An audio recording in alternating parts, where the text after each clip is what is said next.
So today we're using the original key. We made a copy of the original key on the chip key, but the chip hasn't been programmed, and I'm going to show you how that's done. So once it's cut, you get this little machine that is called Toyota Smart Key Maker. So all it is, this key, this component, what it does, you plug it into the OBD2 reader, just like you would read the codes on your on the computer once the check engine comes on. So it plugs right in there, and then you gotta turn on the key, and then you gotta wait time. It's a little process for this key to be programmed, but it's not just the key. You need this little item, and these are available online for to buy. And I'm gonna give you a little pricing, and I'm gonna give you a close-up look on what the items look like. So with that said, okay folks, so I just want to give you a little description on the prices. I pay about $15 for 2 keys, blanks with chips, and they call it Toyota dot chip key.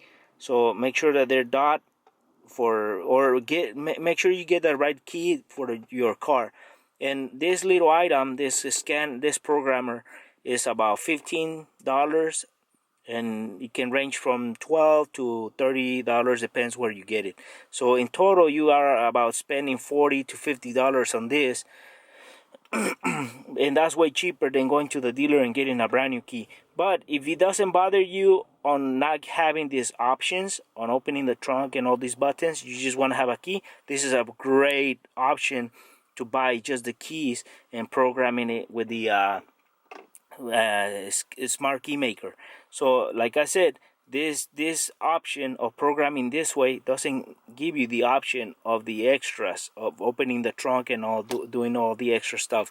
So if you want to open the trunk, you're going to have to do the doors manually, but this is a lifesaver in case you lose this key. Okay, so just want to give you prices and a little extra. Let's start programming the key so you see the progress of how it's done.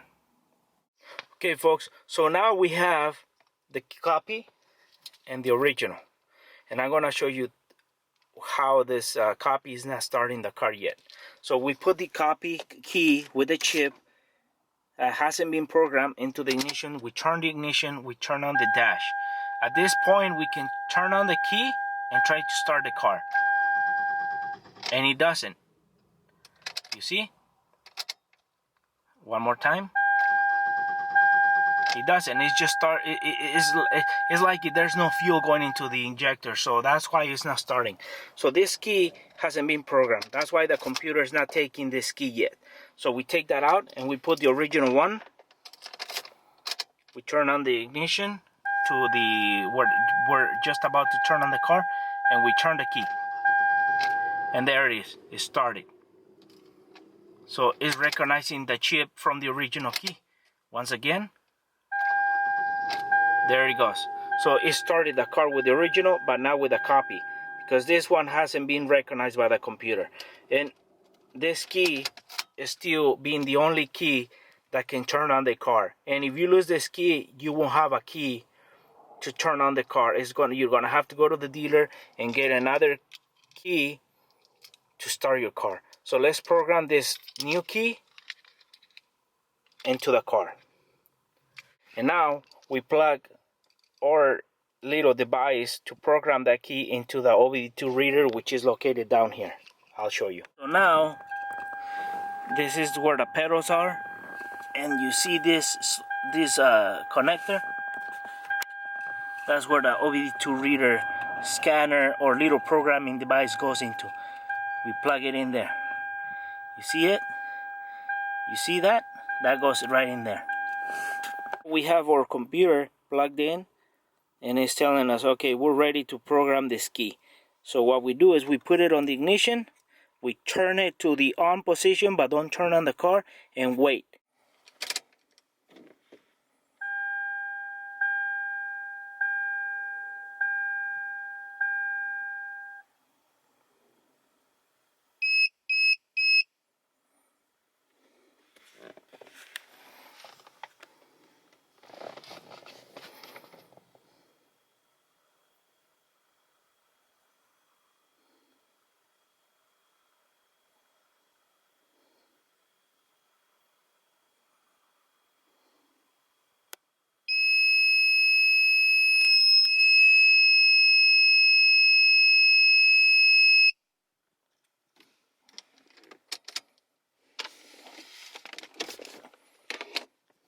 once the machine gives you the long beep, the key has been programmed. So then all you do is disconnect your OBD2 reader,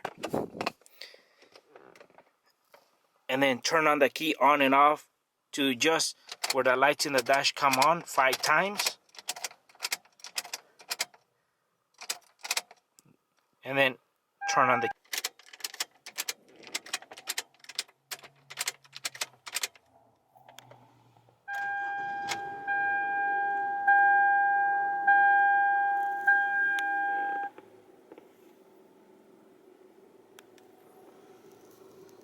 and now you have a new program key with the original. And remember, one tip is that once you have done this, don't connect the chip back in there into the OBD2 reader, because it's gonna mess with your programming now. So just once you have programmed one key, don't have a program, try to program it again. Now you have programmed this key, and that gives you a new copy. Okay folks, I want to share this. Once you have programmed your key and you have turned on the key and turn on your car and it's running, there's this little light on the dash. There's a front, there is a little card with the key inside. So that's been flashing since the first time I programmed my first key. It wasn't doing that. So the car drives normal, it does everything, locks, unlocks, and does everything just like it would. But the only thing is that little light, it keeps flashing when the car is running. So if that bothers you, to this point, I don't know how to get rid of that light, but I think that is advising or telling that something out of the normal happened on programming that key, or I don't know why is that reason, but it's the security light that it keeps flashing while you're driving. We have the seatbelt going light. Seatbelt light going flashing, but the one that we're talking about is that little security key. So but if it bothers you, I just want to let you know, once you program this key, the new key, that might happen, and that little light is gonna keep flashing all the time while you're driving. So well, just wanted to share that extra tip about this little light once you program the key.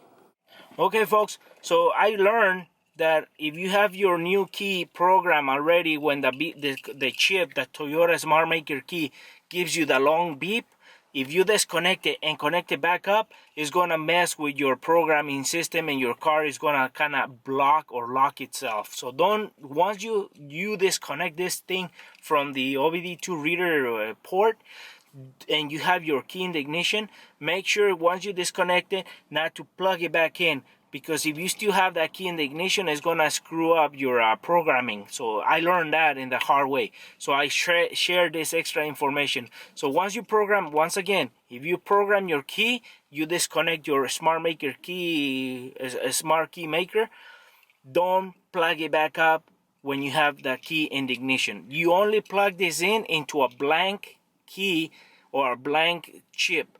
You don't connect it while you have all your keys, the original keys in there, because it's gonna screw up with your programming on the original keys or the one that you have programmed. Like I said, I learned this the hard way. The car lock itself, they wouldn't start, so I had to find out how. And what I had to do is I had to disconnect everything back up, the keys, take them out, and program a key by key again, because somehow it erased the keys from the computer that I had programmed. So like I said, don't plug it back up if you're not programming one of the keys that you're gonna put in the ignition. Don't mess with it. This thing can screw you up as well. So I learned that. That's my experience. So hopefully it was useful and informative, and we'll see you soon in another video here en el canal del Chano Jose.